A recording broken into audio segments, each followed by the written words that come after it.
बिस्मिल्लाहिर्रहमानिर्रहीम। हाँ, मोहन ने खुददारी की शान से कहा, मैं यहाँ ना सोऊंगा। तू निकल जा मेरे घर से। हाँ, तेरी यही मर्जी है तो निकल जाऊंगा। मीना ने खाना पकाया। मोहन ने कहा, मुझे भूख नहीं है। बूटी इसे मनाने नहीं गई। मोहन का सरकश दिलो मार के इस जाबराना हुक्म को किसी तरह कबूल नहीं कर सकता। माँ का घर है, ले ले अपने लिए, वो कोई दूसरा ढूंढ लेगा। रूपा ने इसकी बेलुत्फ और बेकैफ जिंदगी में एक मसरत पैदा कर दी थी। जब वो अपने दिल में एक नाकाबिले बयान शोरश का एहसास कर रहा था, जब वो अपनी जिंदगी की मामूल पर मशक्कत रफ्तार से बेजार हो रहा था, जब दुनिया इसे सूनी दिलचस्पियों से खाली नजर आ रही थी, इस वक्त रूपा ने इसकी जिंदगी में बहार की तरह रूनुमा होकर इसे सुर्ख कौपलों और तयूर के नगमों से हलावत पैदा करती थी। अब इसकी कैफियत ये थी कि कोई काम करना होता तो दिल रूपा की तरफ लगा होता। यूं ही अरमान था कि इसे क्या चीज़ दे कि वो खुश हो जाए। बड़ी हिम्मत करके इसने अपने दर्द दिल कहा। अब आज वो किस मुंह से इसके पास जाए? क्या इससे कहे कि अम्मा ने तुमसे मिलने की ममानत की है?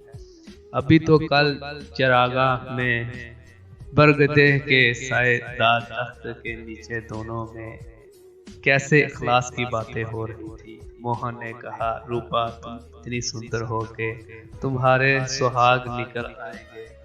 तुम जिस घर में जाओगी वो रोशन हो जाएगा। मेरे घर में तुम्हारे लिए क्या रखा है?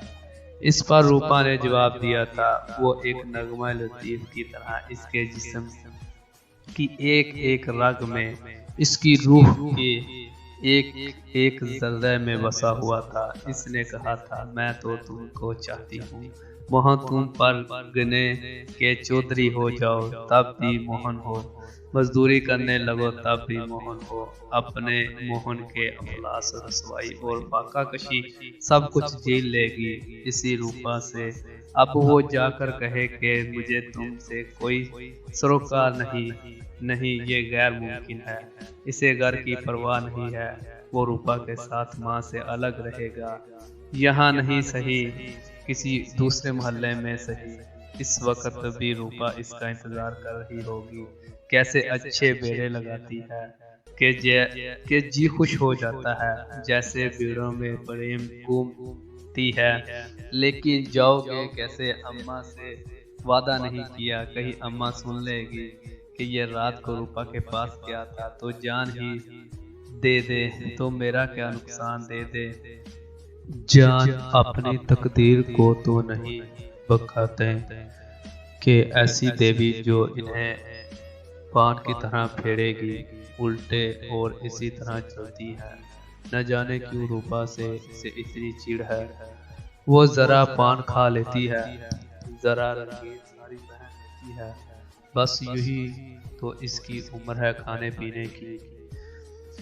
है क्या बुरा करती है? चूड़ियों की छनकार सुनाई दी। रूपा आ रही है शायद। हाँ वही है। मोहन के साथ जिस्म के सारे तार जंकार उठे। इसके वजूद का एक एक जर्रा नाचने लगा। रूपा इसके दरवाजे पर आए। शीरी अदा रूपा कैसे इसका खैर मकदम करे, क्या करे? जाकर इसके कदमों पर सर रख दे। रूपा इसके सरहाने आकर बोली, क्या सो गए मोहिन? इतनी जल्दी? घड़ी भर से तुम्हारी राह देख रही हूँ, आए क्यों नहीं? मोहन नींद का बहाना किए पड़ा रहा।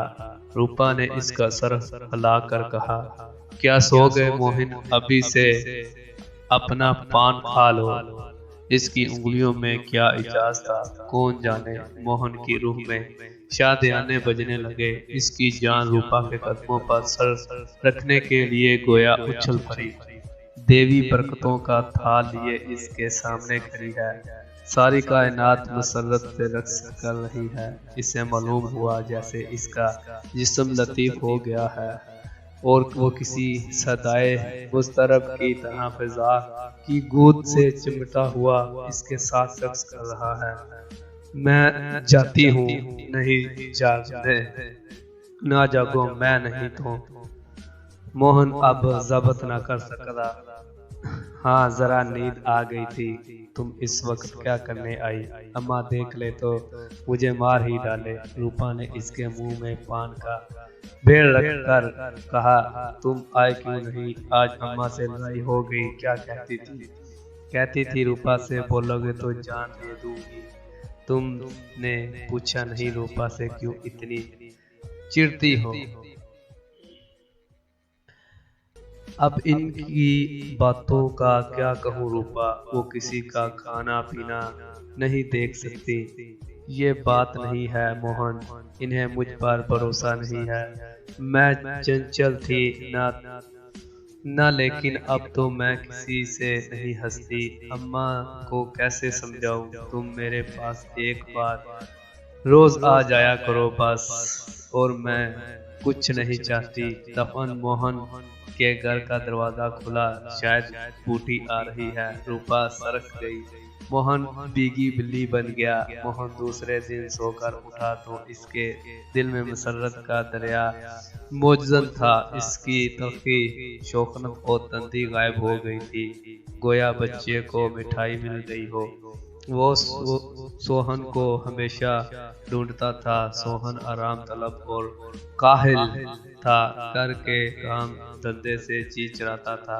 आज भी वो आंगन में बैठा अपनी धोती में साबन लगा रहा था, गाजी मियाँ के मेले की तैयारी कर रहा था। मोहन को देखते ही इसने साबन छुपा दिया और भाग जाने के लिए मौका ढूंढने लगा। मोहन ने मुखलसाना तबस्सुम के साथ कहा, क्या धोती बहुत मैली हो गई है? धोकर क्यों नहीं दे देते? 2 पन पैसे ना मांगेगी, तुम अपनी अम्मा से क्यों नहीं मांग लेते? अम्मा पैसे दे चुके, उल्टी गड़ियां देगी तो मुझसे ले लो। ये कहकर इसने एक अकनी इसकी तरफ फेंक दी। सोहन भाग भाग हो गया। बाई और अम्मा दोनों इसकी मलामत करते थे। बहुत दिनों बाद इससे मोहब्बत की शिरीनी का मजा मिला। अकनी उठाई और धोती वहीं छोड़कर गाय को खोलने लगा। मोहन ने कहा, तुम रहने दो, मैं इसे लिए जाता हूँ। सोहन ने गाय को खोलते से खोलकर नजीर बांध कर आया और अंदर आकर भाई से बोला, तुम्हारे लिए चिलम रख लाऊं। आज पहली बार सोहन ने बड़े भाई की जानिब ऐसे हंसने हकीकत का इजहार किया। इसमें क्या राज है? मोहन की समझ में न आया। बरादाना खलूस से इसका चेहरा शगुफ्ता हो गया। बोला, आग हो तो रख लाऊं। अगर आपको मेरी कहानी अच्छी लगी है तो मेरे चैनल को सब्सक्राइब करें और बेल आइकन को दबा दें। नेक्स्ट पार्ट अगली वीडियो में।